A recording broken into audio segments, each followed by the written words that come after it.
reka dusenga nyuma twinjira mu ijambo ry'Imana. Imana ya Isaka, Imana ya Yakobo, Imana yo kwizerwa, Imana idahinduka, yuvuze biraba kandi itegetse birakomera. Dusengeye umwanya w'igiciro cyinshi, nyemerera ijambo rigiye gutambuka ribe ijambo ry'umugisha, kandi nanyu ugiye kurivuga n'abari nge ahabwa izina ryo rishigwe hejuru. Ubere mikoro birangurure, kandi icyo wagambire gukora mwami urigikoresheje ijambo. Tugushimira ko ugiye kubana natwe mu izina rya Yesu Kristo w'i Nazareti, amen. Reka dusomere ijambo ryo muri Luka ibice 18, turasoma n'umurongo wa 27. Luka ibice 18, turasoma n'umurongo wa 27. Haravuze ngo arabasubiza ati, ibidashobokera abantu bishobokera Imana. Dusubiremo,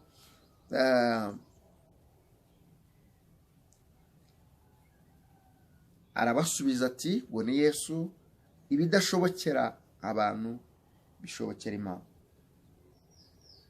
Yari Yesu arimo aganira n'abantu, aganira n'abigishwa be. Yari umutwara amubaza ngo niki nakora ngo nzabone ubugingo buhoraho. Yesu agenda ababwira ngo, Yesu abwira umutwara ngo ati, genda ufate ibyo ufite byose ubifashisha abakene. Bitekereza abona ko bitashoboka, ariko sizo nkuru ushaka kugira ngo atuvugemo cyane. Ariko ijambo nashaka ni iri ngiri rivuga ngo arabasubiza ati, ibidashobokera abantu bishobokera Imana. Ndagira ngo uyu munsi dusengere muri iri sengesho.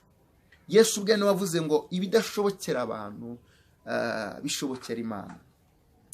Mwene data, ngutangarize, buriya hari ubwenge Imana yaduhaye, hari ubumenyi, hari imbaraga, hari ubushobozi Imana yaduhaye.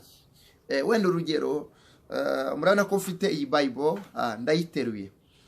Mfite imbaraga zo kuyiterura, ntabwo najya gusenga ngo mbwire Imana ngo Mana ngo imbaraga zo guterura iyi Bible. Yamaye imbaraga zo kuyiterura, n'ibindi mfite imbaraga zo kubiterura. Ariko ningera kuri cya kintu nzajya guterura nkabona kiranze, aho niho nzabwira Imana ngo naniwe kugiterura, imbaraga zo kugiterura.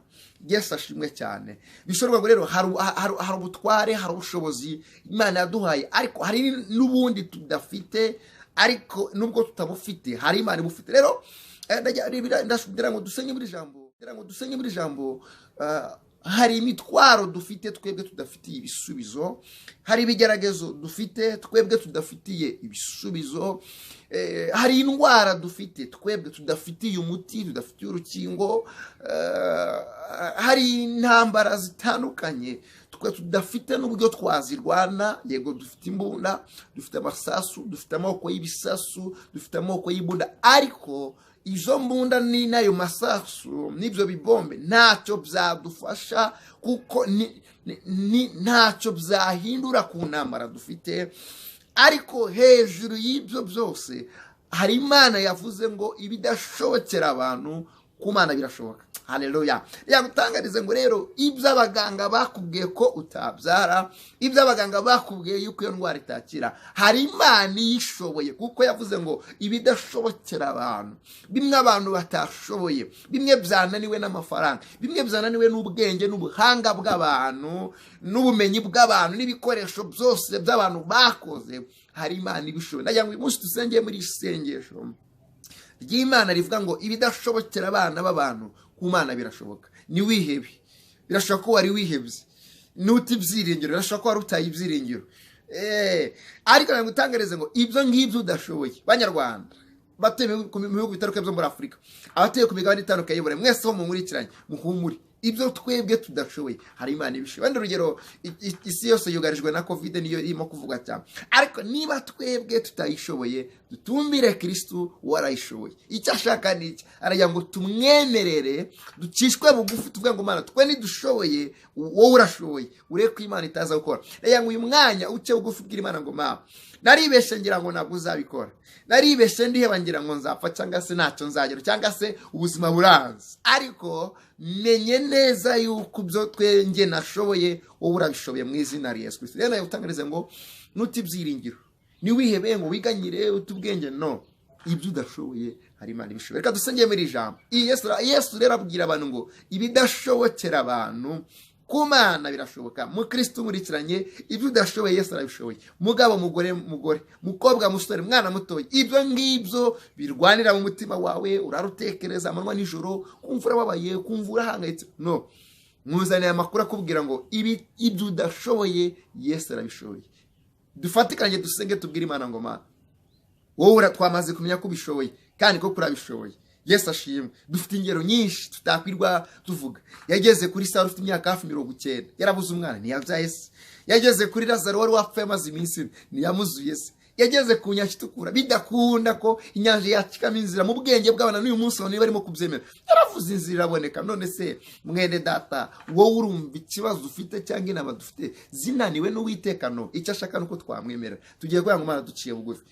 Twasanze ari tudashoboye, ariko muri wowe byose birashoboka mu izina rya Yesu Kristo. Reka dusenge buri jambo. Bidashobokera abantu ku Mana birashoboka mu izina rya Yesu. Mana y'Isaka, Mana Aburahamu, turasenze mw'iri jambo. Twasanze yuko ibyo twebwe tudashoboye wowe urabishoboye. Senge Mwami uyu muntu nkurikiranye aho hari ibyo atarashoboye, byatumye ava mu byizerwa, byatumye yiheba yiganyira. Jambo ryarambwiye ngo mbese ngo n'ikiguteye ubwoba ukamera nk'umugore uri kubise muri Mika 9:9, ukamera nk'umugore uri kubise. Ese nta mujyanama wawe uhari? Kubera ko uyu muntu ajya ageragezwa akibagirwa kunahari, akibagirwa kunashoboye bitewe n'imisozi abahuye nayo.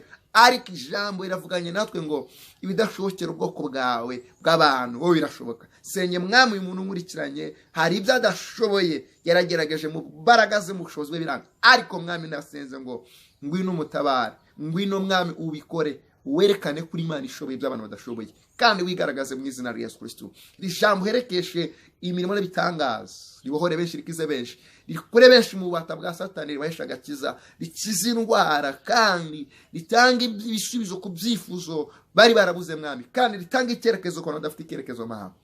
Ushimye kubikoze nk'Imana mu izina rya Yesu Kristo w'i Nazareti. Amen. Imana iguhe umugisha, Imana ikomeze kugira neza.